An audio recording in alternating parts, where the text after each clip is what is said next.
So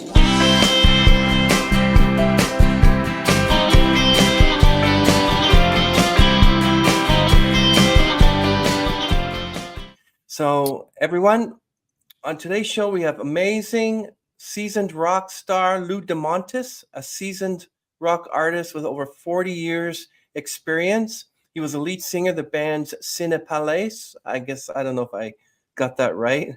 And right. The Flame Tattoo, which is in London. Yep. London, and his music is a way of life. And he continues to captivate audiences with energetic performances. I saw a little snippet of you with We Shall, I think it was called We Shall Dance, I believe. Yeah. And you were exactly, yeah. really energetic. Yeah. And so he's known for his authentic rock style. He's been a prominent figure in the music scene since the 80s. And not only was he the lead singer of Ciné Palace and The Flame Tattoo in London, but he actually has some notable works. He has released 2 albums, Promises and On the Avenue, and an EP called Over the Bridge. Yeah. And he's got amazing single called You'll Miss Me When I'm Gone. Nobody's Fault is a good one. If I Were a Carpenter, Heart of a Fool, Everywhere I Go, Be My Shelter, Hold On the Avenue, which are on Spotify, and we will link those songs and everything down below. Thank you. Lou, thank you so much for being on our platform today. Thank you for having me. It's a real pleasure. It's always nice that's what I like about the new technology. You're able to reach out all around the world. I found that absolutely fascinating and fantastic.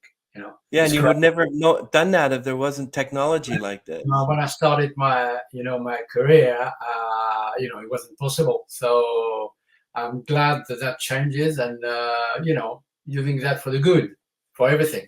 So that's good. Exactly, Lou. I'd like to ask you, what inspired you to pursue a career in music? Wow. Let's go back when I was a kid. Really, I was a kid with working parents, and basically, you finish school, you go home, you're on your own. Your parents working very late, and I used to.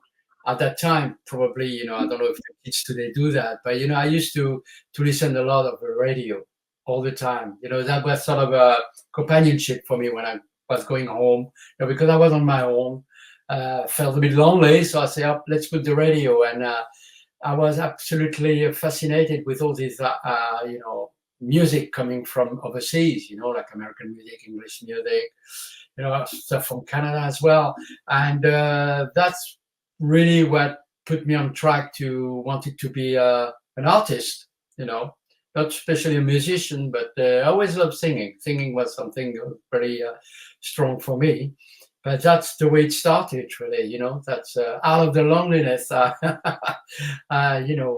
Listen to the radio every day and doing my own work. It wasn't really a good way of doing your work. Kids, don't do that, because in fact, you don't do your own work. You listen to the music. So, that's the way I started, and here I am today, still, Did you have a good relationship with your parents?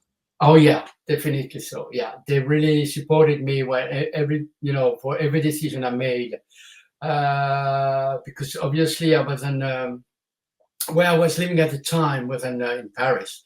So when I decided to leave to Paris to really try to pursue what I wanted to be a career, I didn't know at the time really if it would be possible. But yeah, I was at the right time, at the right place, meeting the right people, and that ended up with my first major deal when I was 20, basically.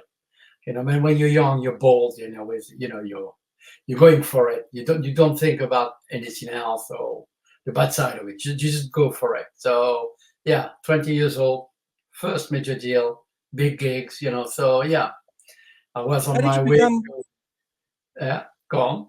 How did you become the lead singer of the band Ciné Palace and The Flame Tattoo? Ciné Palace, the palace, it's like the Palais Palace. Yeah, I put an ad in a newspaper. At the time was called Best, I think. The magazine was called Best, and put an ad, and the few people calling me. And after that, I look at other ad, and basically I just went for an audition. Met this guy who was a fantastic guitar player, and from that point onwards, we just audition other people and say, "Oh, I know this guy, you know this guy," and we started a band. And it was at the time was very simple. We just get together into a very damp old place, plug our guitars, mics, everything, start to jam together, and we could feel then, we have something to say, and that's the way it went. And from that point, we managed to through another person to sign with Philips Records, who was a phonogram, a major deal. That's in short. It's been a bit longer, but it's been pretty quick compared to some other people. So I was very lucky, very lucky. Are you still in touch with the members of Ciné Palace and Flame Tattoo as well? I'm still in touch with one of the guitar players. Unfortunately, life goes on, and two of them are gone, passed away. They're not with us anymore. That's life as well. There's nothing we can do about it, and they rest in peace, really.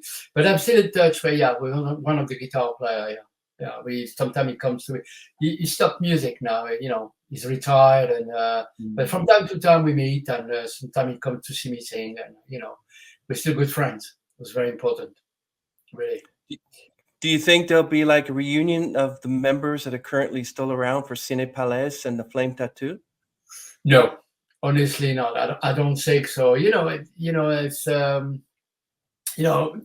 when bands play up, they always play them for a certain reason, and you have to respect that. And some of the reason, people say, no, I won't do it anymore. Flame Tattoo was in England, so we all live in London, and I lived in London for over 21 years. So and after that, I came back to France, for some family reason. And part of the band as well. We're still in touch with them, but everybody, you're growing old, and everybody's got a family life, and they got a mortgage and got everything. And the music was a part of the journey, in life, but not anymore, most of them. So I'm probably the only one who kept going with my passion. So in the Flame Tattoo, were you able, since you're in London, did you ever get a chance to play with like front band, like Split Ends, Meet the Finn Brothers, maybe, or any of those other fantastic bands? But listen, the fact that you live in London, you're always surrounded by all the history of rock and roll as well. So, and for us, it was I'm not gonna start to name dropping, but it's you meet people, you meet big producers. I was lucky enough to live in a nice area in London, and through a friend, I managed to realize, and I got a Prince producer was living next door from me, but it's the only name dropping I'm going to do. I didn't tell you, but yeah, you meet a lot of people, and you see a lot of heroes, people who really inspire you when you were young, and they're all around. And for us, it was the case of living in London was a platform to go all over the world. Because after that, we play in the States, and we play the CBGBs, we play all these nice places. We play the Marquee in London, obviously, many times, even the last one, because be many Marquees in different places. And now we live the dream. We live the dream, and there's nothing to regret now. It's part of what I had the chance to live, and and I really appreciate that. But life goes on, so you have to keep going, and keep doing other stuff if you want to. Obviously, nobody forces you to be a musician. It's not nobody twist your arm and say you're going to be a musician. You have to. You really want to be, and you try. That's the key of it. Really. So. What do you think made the Rolling Stones so successful that even Mick Jagger is still dancing around and parading around on stage at 80 years old? Well, let's say they come from an era who unfortunately, again, something is completely gone now. The industry, the music industry, changed so much with the technology and everything. But I think that to understand that, you really, really have to be English. If it's not British, but English. They have a way of thinking, the way of being, and it's a very, very, very, very English. And unless you live in a country, it's the same with Canada. If you want to understand Canadian people, the best way is to live there and try to integrate yourself, to try to understand the way they work.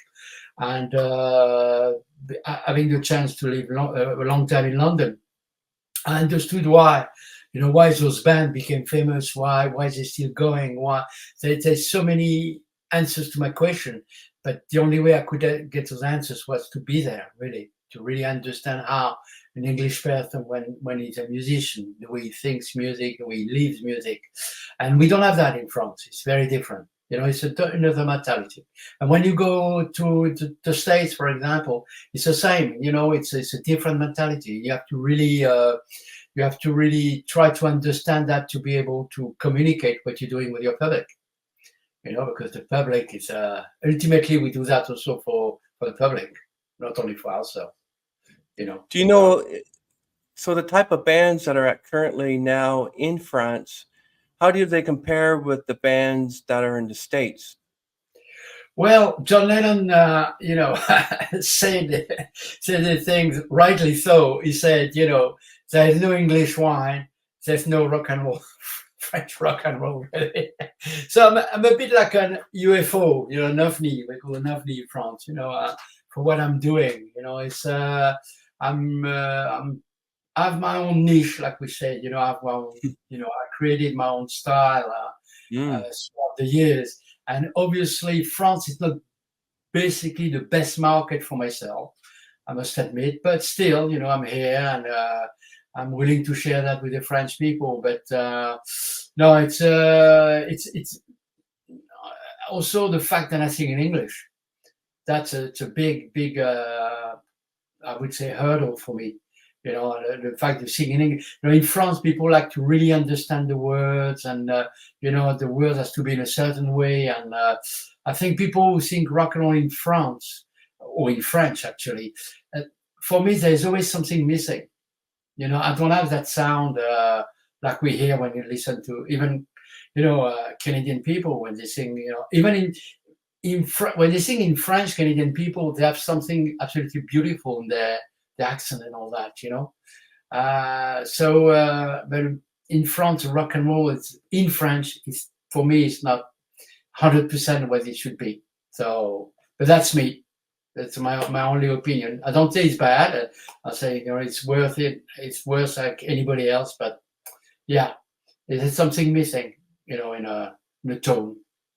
Yeah. So, I've noticed by the name of your albums, Promises, On the Avenue, Over the Bridge. I noticed, don't you think that you could have extended far into the French language albums by coming out maybe and releasing a French album? Well, the problem is I've been too long living in England, so I dream in English, So I think there is people in France that are very good writers when it comes down to words, lyrics, and I think for myself that I work so hard to be trying to be good at what I'm doing at present, writing very in English, with a lot of meanings and a lot of depth and everything. Then if I would do it in French actually, I don't think I would be any good at it. So I leave that to other people. And for myself, I try to make the best I can with what I've got. And what I've got is I really work hard to be where I am now, with be able to speak in English with no problem, anywhere in the world. And I think I'm pretty fluent. It was not the case obviously with French artists. When it's come down to speak English, they're pretty at loss, really, So that's why I'm not tempting to do something in French, unless maybe one day, maybe a song or two, but not a full album. I feel more, it's like wearing a suit. If you wear a suit, it's not very fitted for you. You don't feel at ease in it. And I can sing in French, obviously. I've done it in the past. And my first album with Ciné Palace was in French, actually. It was very rock and roll, and it was in French. But when I listen to it now, I'm very proud of what I've done. But I could hear the difference between then and now, with the evolution of my experience in singing in English every day or talking in English every day. That's why I feel more confident with it. Yeah. Do you have complete control under the Flame Tattoo and Ciné Palace songs that you could literally just stand up and say, this is a song from the Flaming Tattoo? Boom, boom, boom, boom.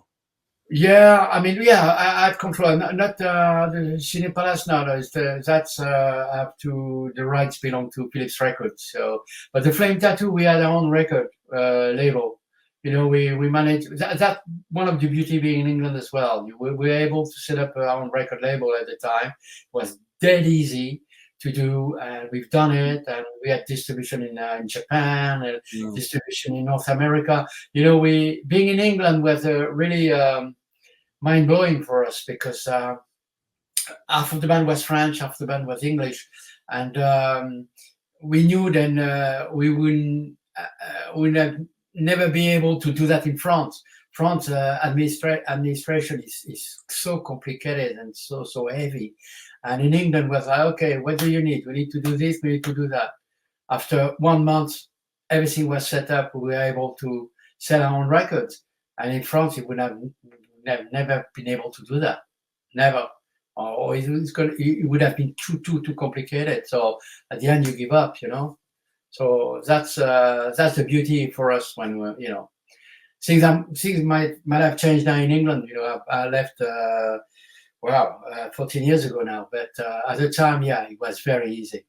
So really for the music, that was good. Lou, what are your thoughts on cover songs? Like, would you be able to attempt a Taylor Swift or a Britney Spears? Or I have a favorite group called Imagine Dragons performing like a Imagine Dragons song. How do you feel about them? When it comes down to covers, I'm all for it personally. And part of my, part of the people that I admire a lot as well. People who come from the 60s, if you remember at that time when people were putting a song, people were covering the song straight away almost. They're all in the chart at the same time. So the only thing I learned from those people is when you cover a song, try to make it yours, not and being respectful of what the song is about. That's very important.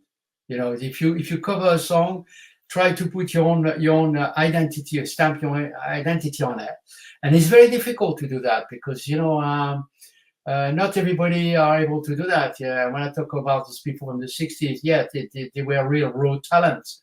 They were able to do that, take songs, and the Stone did it a lot, for example. So see, all these people that really influences me, they were doing that, and every song I cover songs. I got a few songs in my set list on live, and I really try to put my own twist into it. But it's always not a danger, but it's always difficult because if you take a song that everybody knows and you cover it live, and everybody's going to jump about because it's the song they love, and suddenly you back of that you play your own songs.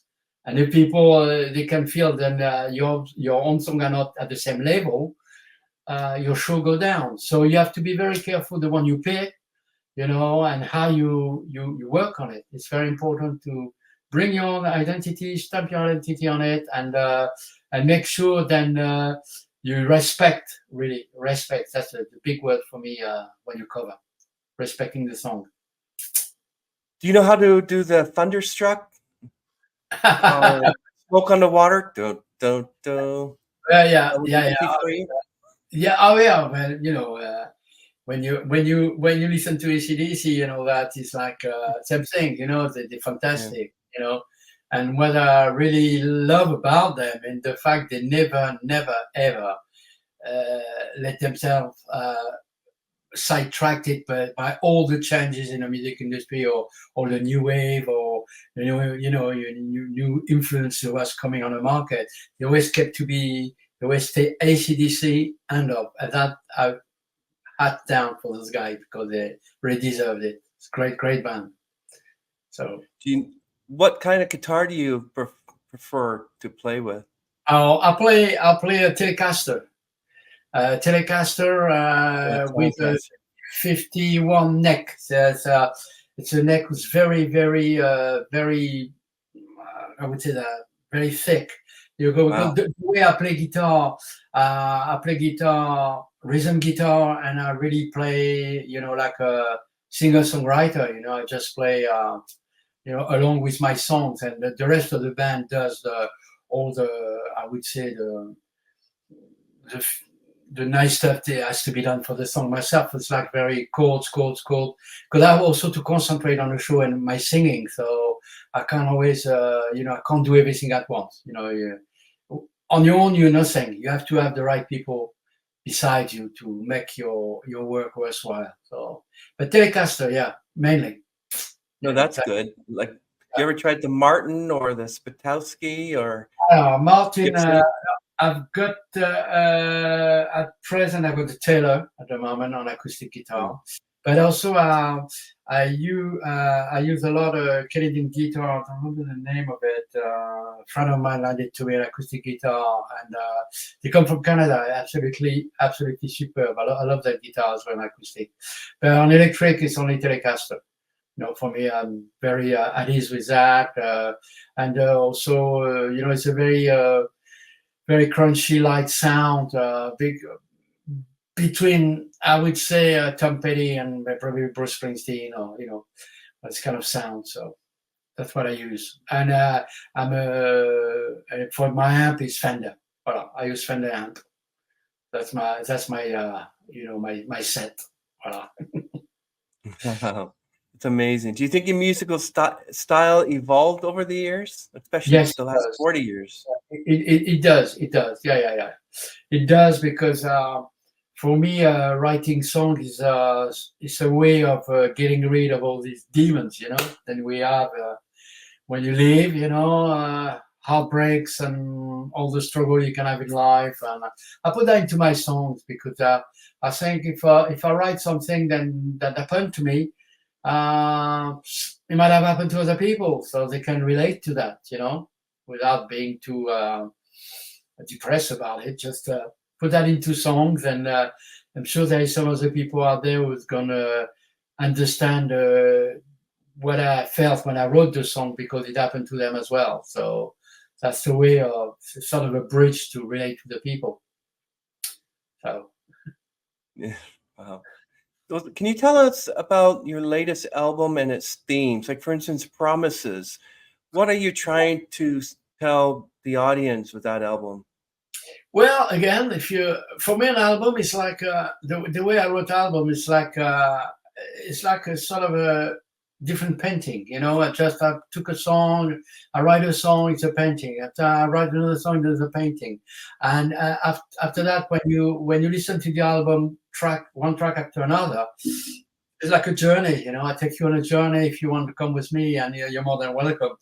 And again, I always dig into my past and say, well, that's the situation I was. That's my heartbreak. That's the foundation of the album. There's a lot of the lyrics are really adult lyrics. What I mean, adult, pretty clean, but I guess there's a lot of deep meaning to it.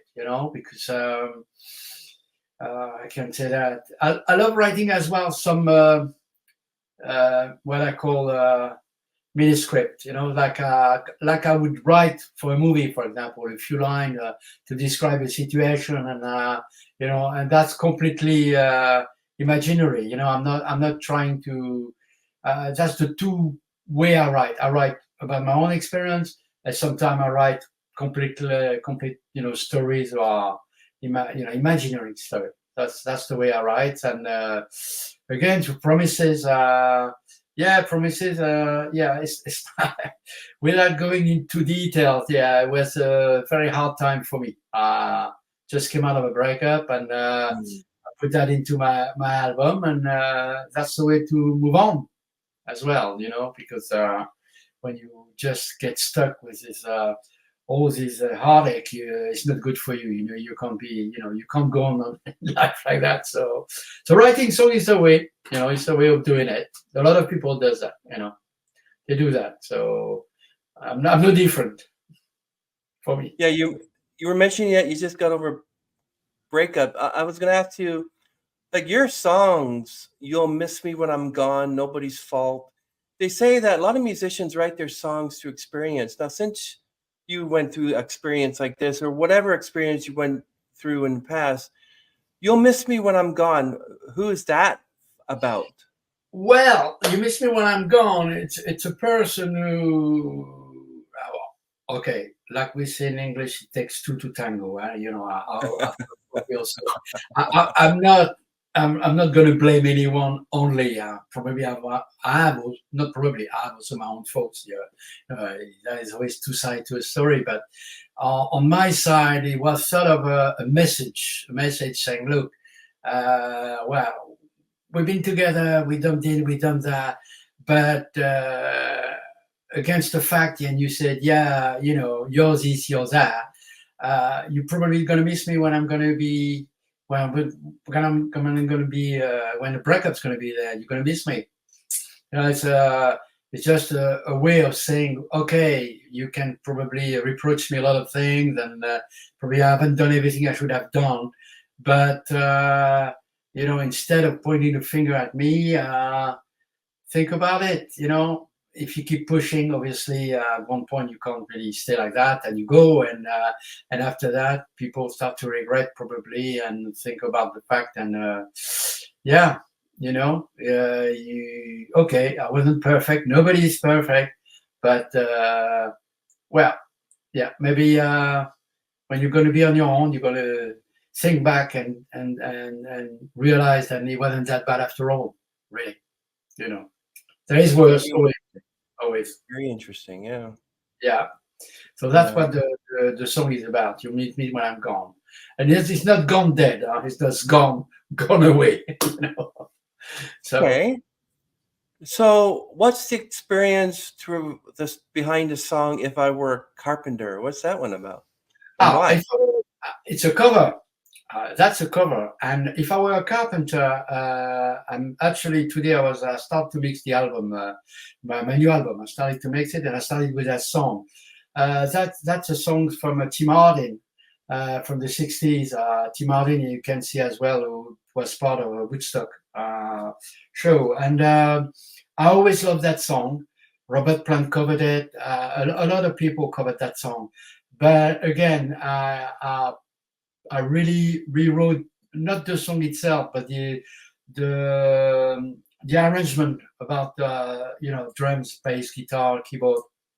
I rearrange everything completely and make it my own. And so far, when I played the song for a few people, including my management, they found it very interesting. So that's why that's going to be the next song we're going to work on before putting the album out. That's going to be the next one who's going to come out on the market. Because nowadays, before you used to put singles, now today you do a digital release, So that's only the song "If I Were a Carpenter." But again, when I was a kid, there is a French singer who just passed away a few years ago, Johnny Hallyday, who covered that song in French. And the first time I heard it on the radio, I was probably, I don't know, about 12 years old. And afterwards, when I arrived in England, there's a lot of French songs who I realized were covers. They were covers, and I discovered who wrote the song, who were the artists, who were the band. And for a long time, I never had the idea. I thought they were French songs when I was a kid, but they weren't. they were all Americans or English, and I always thought, okay, one day I will sing that song, one day I will, and I did. So nice song. It's going to be on the next album. That's If I interesting. yeah, Can't, yeah. can't wait. What's your songwriting process? For instance, Dance All Night or Calling Out My Angel. Give us an example of how did you put Calling Out My Angel together? Oh, Calling Like My Angel. You know, And who, it's. I do believe in angel. First thing and foremost, I do believe in angel. I think we all have angels, guardian angel, and you know, most of the time, I always find I would say a few chords. You know, I just play a few chords, and those chords call for a melody. And I remember just writing that sentence. You know, calling out my angel, uh, it's like I would say a wool ball. You know, you just pull the thread. You know, you have the first thread, calling out my angel. You know, and I keep pulling, pulling, and pulling. And I wrote the song. And most of the song are like that. You know, I just write a few chords. I've got the melody in my head, and after I got the melody, and I keep writing the melodies, the verse, the choruses, all that. And after that, I put the words. And some people do differently. Some people write the words first, and after that, they write the music. For myself, I always start with the groove first. You know, I like things to groove, even if it's a slow song. And I always put the melody first, and after that, I put the words. And sometimes I start with an idea, and at the end of the song, it's not the same idea that I started at the beginning, but still, you know, I just developed the song, and if I think it's good, I'll do it. You know, I keep it. So, Corina, my angel, it's because I really believe that we have guardian angels. Sometimes it's nice to talk to them. Say, look, I'm in trouble. What can I do? You know. So that's the way I am on the spiritual side. understand that. Do you have a faith in God as well? Oh yes, I do. I'm basically a Buddhist for many, many, many years, but that doesn't mean I don't believe in God. You know, being a Buddhist, you can believe in God. You can believe in a lot of things. You know, and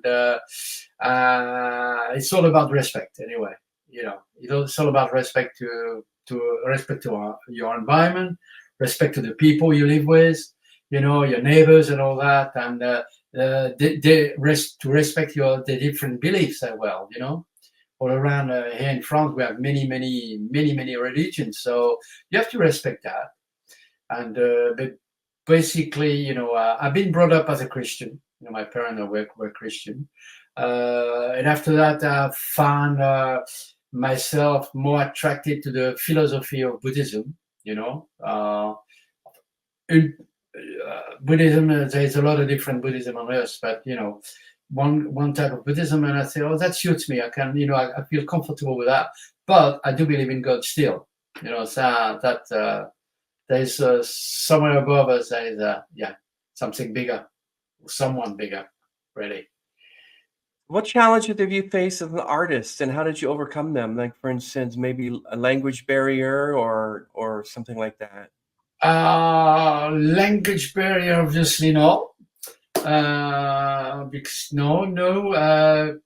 You know, for an artist, the struggle, it's really it's all different for everybody because you know sometimes you've been someone and you're not anymore, so people try to catch up with fame again, you know, and fortune and all that. The industry still very it's very hard. It's very hard. You know, the industry is very hard. You know, there is always a place for new artists, for younger guys or younger bands or male or female, you know. And I would never say to someone, don't do it. If you really want to do it, go for it, you know. But it's a very, it can be a very hard struggle. Very hard struggle. It's not a short run, you know. It's a very long run at the end, you know. And keeping the faith is that's the hardest part, you know, because sometimes obviously things doesn't go the way you want. So you feel a bit down, so oh, maybe I should stop, or everybody, even all the big artists, they go through that, so even with success. So that I would say it's the industry with the hardest part for an artist, because you come into that industry with all your dream, and you're after a while, if you're wise enough, you realize that dreams are not enough. You have to work very, very, very hard. I mean, every day. There's no doubt about that. You don't happen just like that. That's why today, when I see all these big shows on TV like The Voice or these kind of things, they make people dream, but that's not the reality. It's fine to do it. I wouldn't do it personally, but probably I would be eliminated at the first round. But I'm very impressed with those kids who have wonderful voices, and they're doing it because they believe they're going to be able to do something. But for probably one or two who manage to pull through, so many on the wayside, so many, and all their dreams are crushed basically. So it's very hard, I think. So That's I'm glad interesting. Yeah, that's interesting. You should say that. I heard a band, and the lead singer was singing a perfectly English song, yeah. but he didn't know a word of English. How is that done? You're doing what we call in France phonetic. We do. That's the thing about English. For English musician or English people, the voice is not only a voice; it's an instrument. You have sound that you use, and that's the beauty of it. Because, for example, if you sing in French. In France, like I said, they have to understand the words, you have to understand the meaning. You can't just sing like that. Some stupid thing, because for the French people, it's going to say, "Oh, it's stupid." But for English people, because it's a sound, you can really sing some stuff go out very meaningless, but it sounds very good. It sounds good, and that's the beauty of the English language, I think. Because the voice it's an instrument, more than only a voice.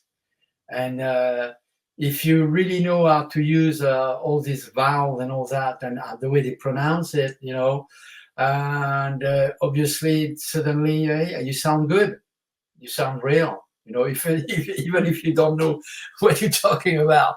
Well, it was not my case. I know what I'm talking about, but still, for those youngsters, yeah. They managed to do that, and it's great. It's great, but don't ask him the meaning of the song; he's not going to be able to tell you. So, yeah. Well, you've been involved in music for 40 years, so what kind of advice would you give to aspiring musicians, such as how difficult it would be to get in the music industry and stuff like that? Oh, nowadays, the industry expects you when you start. They expect you nowadays to be absolutely the jack of all trade. We say in English, the jack of all trade. You have to know how to write songs. You have to know how to produce songs. You have to know how to do your own flyers, your own videos. You have to be able to build up a following. But build up a following, it's not that difficult, especially when you're playing. That I can.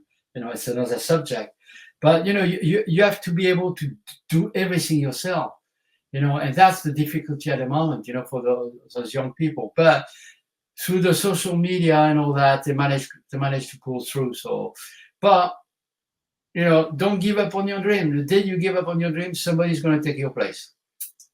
But go for it. If you really want to do that, go for it. But don't expect it's going to be a hard, long slug, really. But you have to be able to do that to start with, and we have the tools, nowadays you can have your own recording studio on your computer.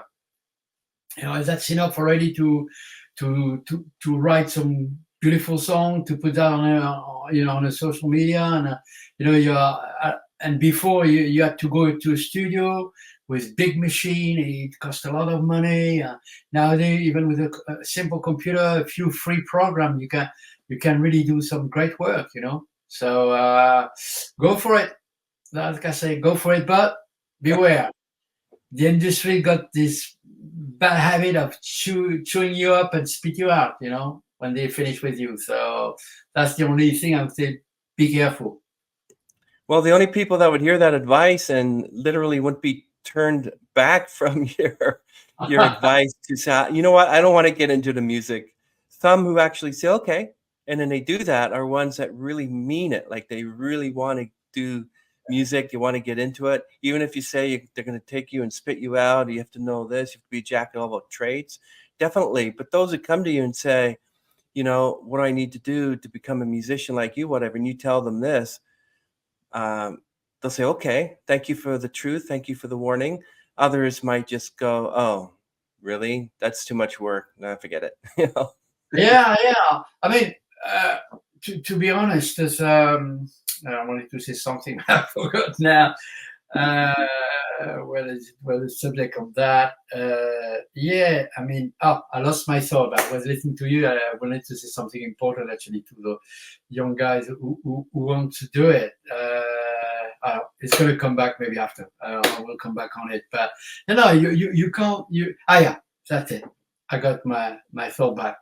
Never, ever, ever doing music for the wrong reason. If you enter that way of life, it's because you're a music lover. You can't just say it's for the fame, it's for the drugs, it's for the girls, for the alcohol, all that. Yeah, it's all part of it, but that's the wrong reason. Foremost, you have to be a music lover. You have to love music more than you love yourself. And if you're like that, yes, you will eventually succeed because, obviously, like the English say, the cream is always on the top. On the Bible of milk, the cream is on the top. So don't do it for the wrong reason. If you try to do it and it's the wrong reason, you will fail. Or maybe you're gonna have a taste of it, but it won't last. Because all the people, it's harder to stay at the top than trying to get into the industry. When you're at the bottom, you struggle, it's true. But when you're on the top, there is also some other struggle that people don't know, but they're part also of the work and part of the job. And it's very, very hard to stay on top. That's why you can be, even if you don't like the music of somebody, you have to be respectful for the fact that they're still there and they're still doing it. And you mentioned the Rolling Stone, and there's so many other bands that we can mention. They're still there, they're still doing it, and probably more than ever. And they had the ups and downs, but they keep doing it, and that's the hardest part, more than trying to get signed or to get a deal or to be famous. So that's the I would say the advice I would give to them first. Don't come in for the wrong reason. Think about it. That's true, Lou. Like nobody should enter rock and roll and become like they think they're going to be a big rock and roll musician just for the wrong reasons. You were mentioning drugs. Now, I'm not talking about Keith Richards here. I know he was in drugs and all this, but he's still alive. But there are other rock and roll artists that have gone into drugs and all that other stuff, alcohol, and then they commit suicide. What are your thoughts on why is sex and drugs synonymous with rock and roll? Why? Well, I mean, when you work at the highest level, obviously, what's happening is everything is done for you to be able to produce the best work is possible with your talent. So everything is taken care of. You're sort of in a bubble, basically, And with that bubble come also the pressure, the loneliness, the travel. You're as good as your last album. That's a fact for everybody. You're as good as your last one. So people start to, because before a show, for example, when you travel for hours. After that, let's say you have probably 20 hours of waiting for an hour and a half or 3 hours show, so everything is done for you to you be comfortable. But with comfort comes also loneliness, and also everything is given to you. People give you alcohol, give you drugs, but I think when you look at those bands nowadays, like the Rolling Stones, for example, yeah, they've been through that, but that also was a part of the swinging 60s, and after that the 70s and all that, and they came out of it alive, thanks for us. But it's that's the problem. If and you have to be aware, then you're always going to have somebody who's going to give you something you should take, and and it's very difficult because you're just there, you're waiting, and people say to you, "Ah, you're fantastic, you're great, you're the best." Yeah, you're a genius. You're not. And the word rock and roll also it's been absolutely like a big bin, or we put everything into the word rock and roll. But nowadays, the real rockers, the real one, are businessmen. Look at the Stone, look at Iggy Pop, look at those people. Mhm. They're businessmen. Okay, there is the music. Okay, they are the wild time when they were young. But being a real rocker nowadays, look at Def Leppard, look at all these people, the business people. They became business people. Okay, they went in for the music to start with. But after that, they understood if they weren't taking care of their business, they wouldn't last.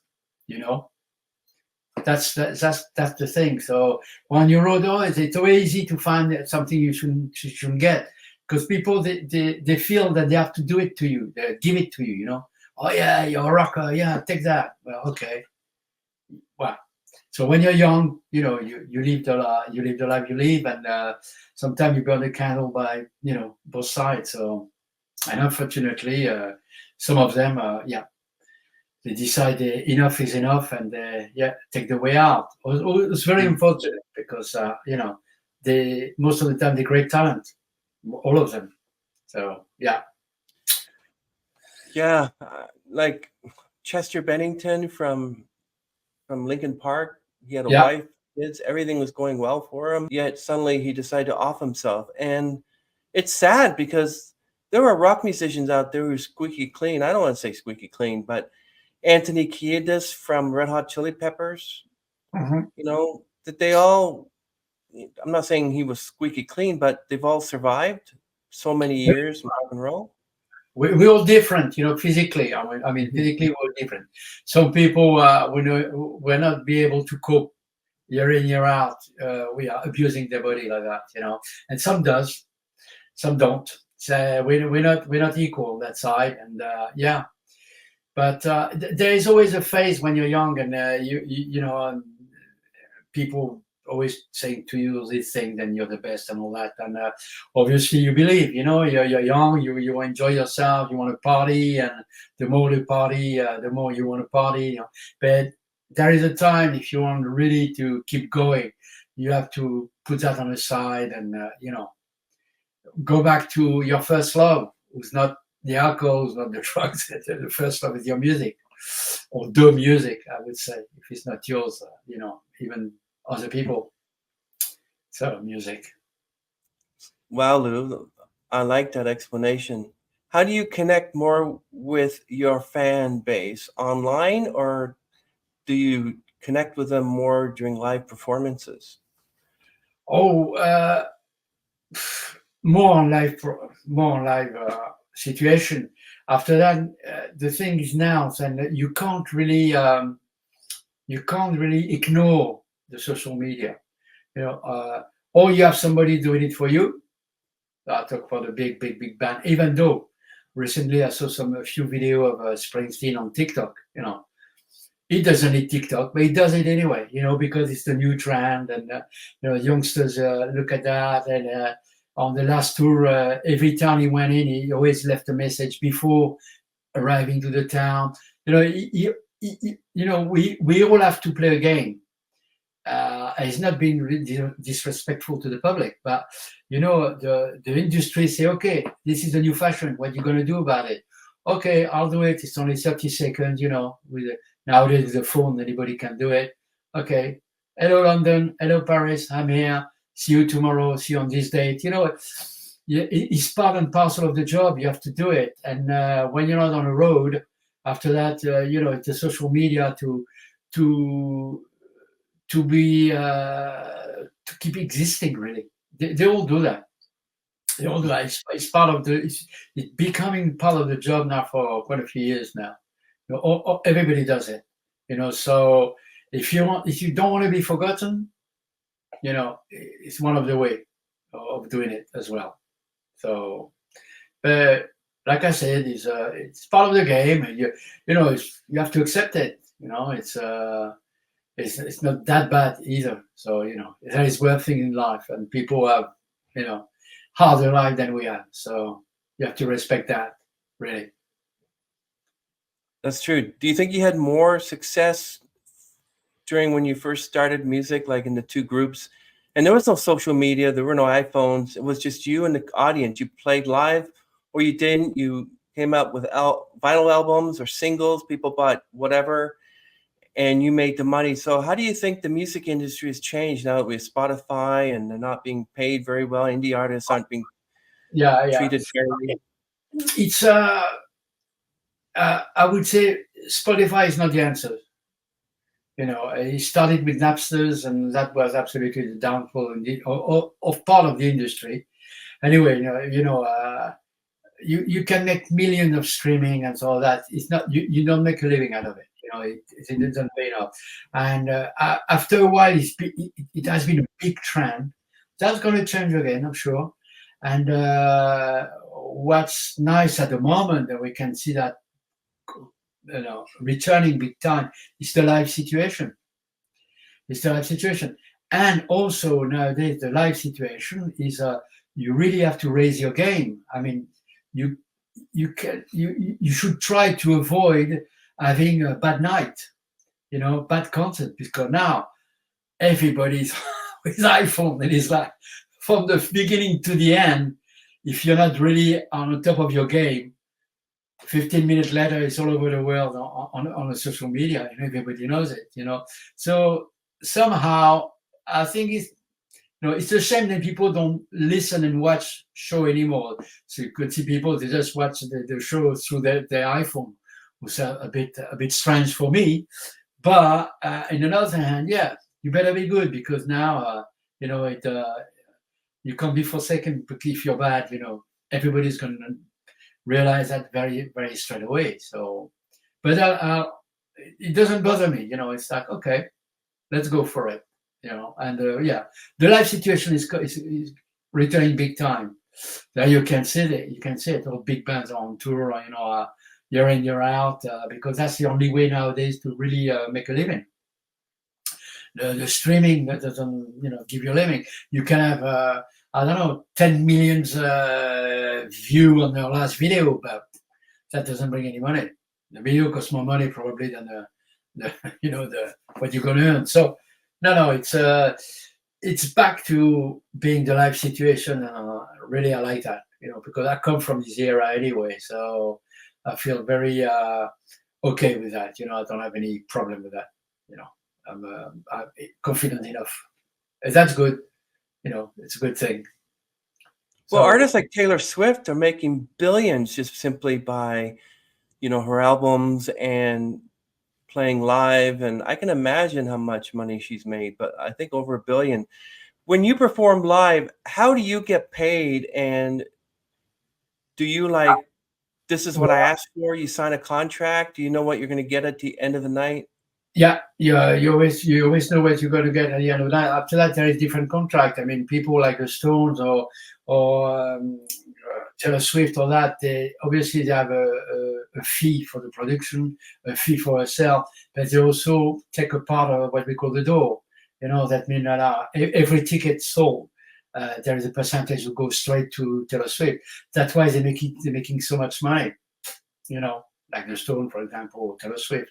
It's not only a flat fee for the artist. It's a fee for the all production costs to start with. In that, there is obviously the fee for the artist, but on the top of that, after that, you have all the merchandising. It's a lot of money, and I say, the ticket sales. because those people, there are not that many people who can fill up stadium nowadays. So good for them. While it lasts, absolutely right to do it.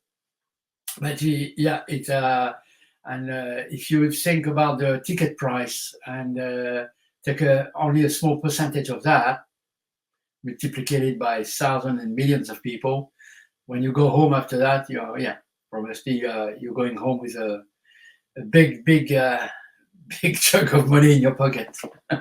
That's for sure. So, but that's when you reach the top level. At the lower level, you have a flat fee, and but all your expenses are paid. Obviously, traveling expenses, food, hotels, everything is paid for. It's part of the production anyway. So airplane or air tickets, all that is included into the fee anyway. So, but yeah, that's the only thing I can say about that, about the payment. You Yeah. talk about girls. That's a main cliche with rock stars. Rock star and girls, they want to hang out. Roadies. Well, yeah, it's part and parcel of the job. They always, I don't know, it's the same in politics. Some women are attracted to politicians. Some women are attracted to musicians. So I don't know. Maybe it's because they have this sort of image of musician being some kind of powerful person because he's doing this or he's doing that. Or he's successful. So they like to mingle basically, but. After a while, it's like everything. You have also family life and all that, so you have to respect that. It's okay when you're in your 20s. You should sow your seeds, and that's fine. You should really go for it, enjoy yourself. Be careful, obviously, but after a while, all that it's nice to be. I would say. Respectful to the people who come to see you. So obviously, if they want a picture taken with you, of course, it's because they are there for you. So you should give that to them. The most you can. It's not always easy, but the most you can. But after that, girls, it's all as the world. I would say, man, girl and man, it's very old, and it's the attraction, I guess. But what I can say. What do you think of AI, artificial intelligence, when it comes to music? Would you want your voice cloned and have you singing alongside David Bowie or Elvis Presley? That's a very tricky subject. Again, it's the technology can be absolutely fantastic, and we have the proof every day. But that's very worrying, very, very worrying. Because, but if you think about it, to talk about AI, and AI, when you said, let's say, can you write me a song like Demontis type?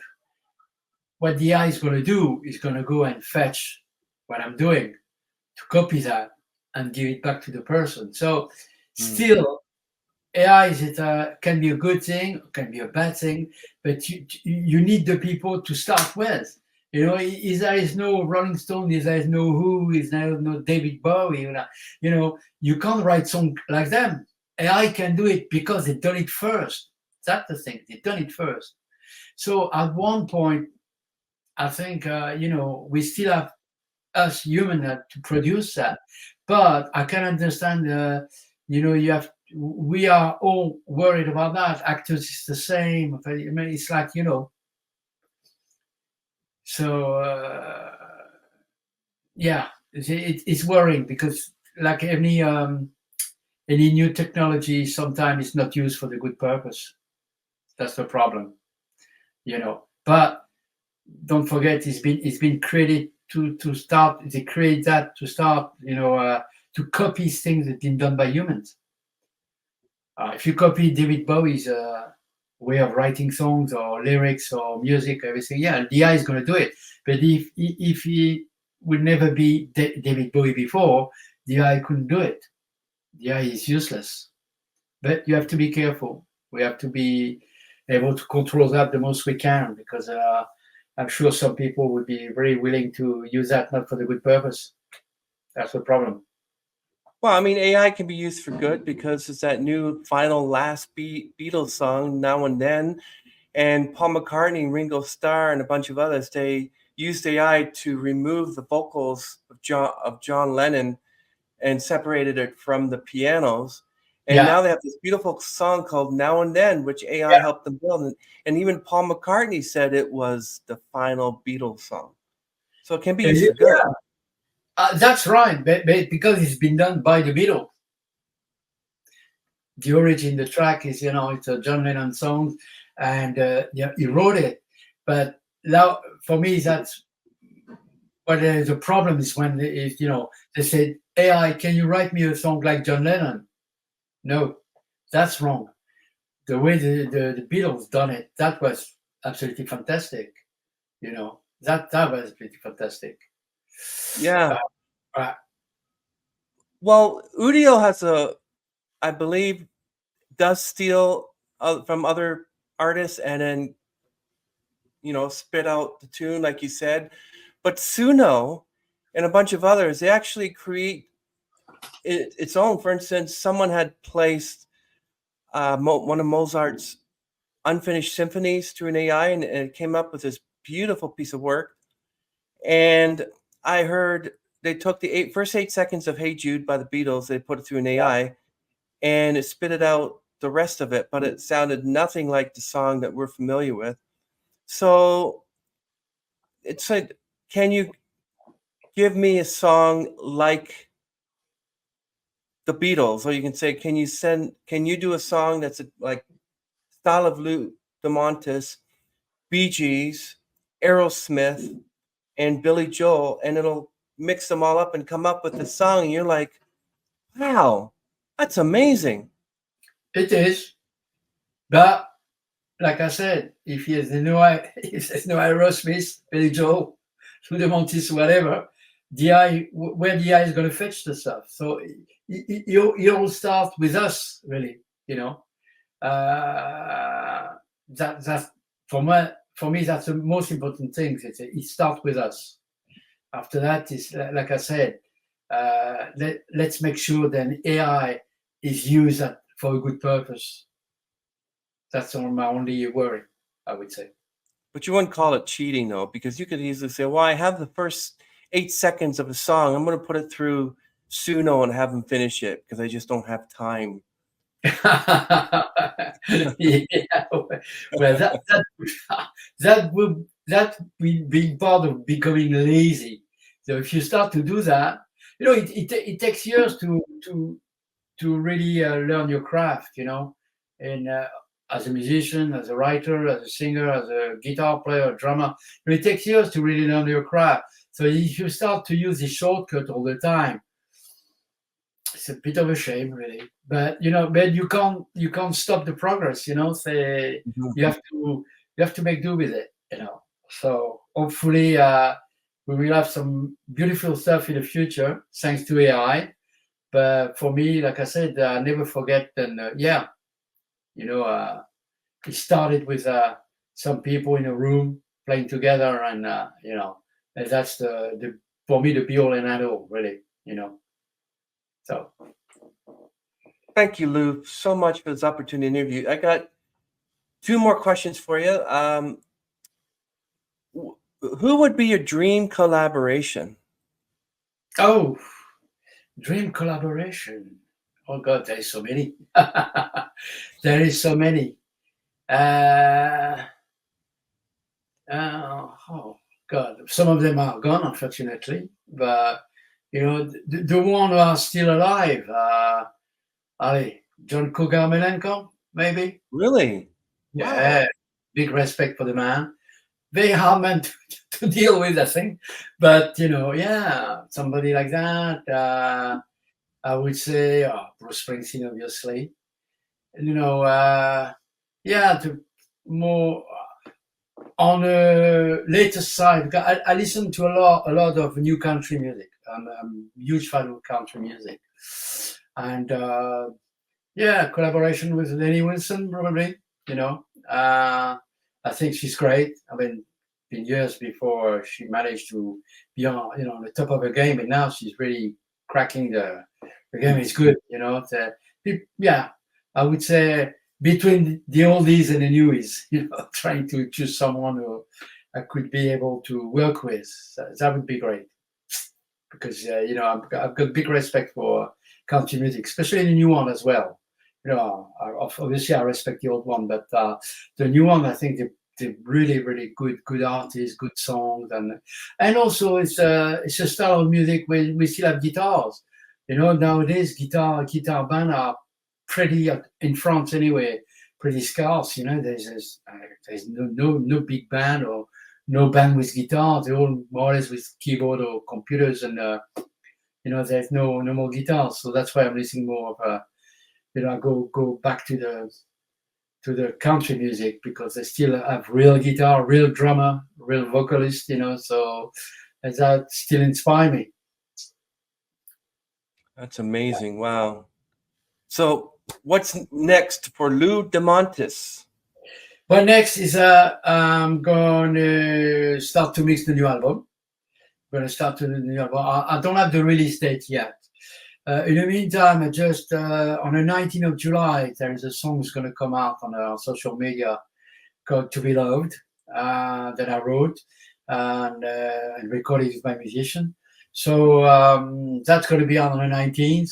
And after I start to mix the album, and before the album's going to come out, we're going to release "If I Were a Carpenter," for people to have a first taste of what the album's going to be.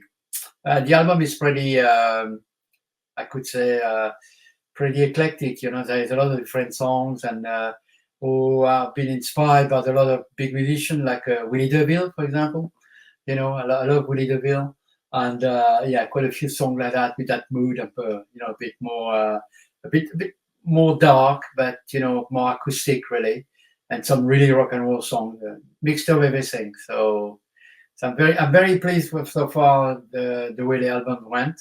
So now we need to mix it, and after that, choose a date to release it in the world. And after that, it doesn't belong to us anymore. The people can choose what they want in it, which songs they like the most, and it's theirs. It's not mine anymore. Yeah, can't wait for that. Everyone, it'll be all linked down below in the description, all of Lou Demontis' social media and his YouTube channel and songs. And Beloved, it's going to be on the the usual platforms: Spotify, YouTube, which else, Apple, all the usual platform that everybody put their songs on. So that's on the 19th of July coming up. But I'll send it to you. Sure. Is there going to be a YouTube music video for this one? It's been so far some what they call caption. I put out quite a few different little videos. Nowadays they do that a lot. They call that shorts. So YouTube they call that shorts. So I might in the near future record probably a video for that, or film a video for that. But at the moment it's been like I said, a few little ones with part of the song, a bit of a chorus, a bit of the intro, stuff like that, just to give people an idea what the song is going to be about, so you can catch that up. Oh, yeah. But I still need to send it to you. Yeah, please. And I caught a little snippet on YouTube of Dance All Night, and I was looking for that complete song. It's only not even 30 seconds long. I'll send it to you as well. Yes. Yeah, I'll send it to you. That's come from the album Living the Dream that I did a few years back. And that's my I would say my thank you to the Creedence Clearwater Revival. That's also part of the people that I really admire.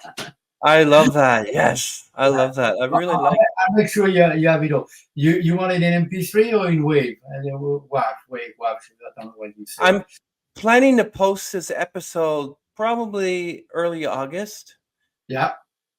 So that song can be out there for a little bit. Okay. You prefer an MP3 of that, or you prefer MP3? And if you do make a music video, just send me the video and WeTransfer or something, or you can send me the link Yeah. or whatever you have. Sure, Okay. because Okay. I'll do all the. I'll probably put one of your songs actually on the episode so people can hear it Okay. too. Fantastic. Oh, but anyway, I've got your address, so I can Yeah. go. I can Thank you send so you much. that. No problem. I'll do that. I'll send you the To Be Loved, and I'll send you Dance All Night MP3. Yeah, Dance All Night is I really like. It's like, It's very groovy songs. It's very nice. Very nice. yeah. Okay. Thank you, Lou, for this opportunity to have you on the platform, the Okay. Yeah. opportunity to interview you. Look forward Okay. to more music and those links, and look forward to putting this out. And it's really wonderful and really nice chatting with you. Really appreciate it. Same here, and thank you for having me. And I wish you all the best. And in a short time, I wish you a nice rest of the day. Thank you so much, and I will talk to you again soon. Okay. Okay, everyone, we're ending the Bye, stream. everybody. Bye, Lou. Bye, everyone. Bye bye. Lou Demontis out. Up.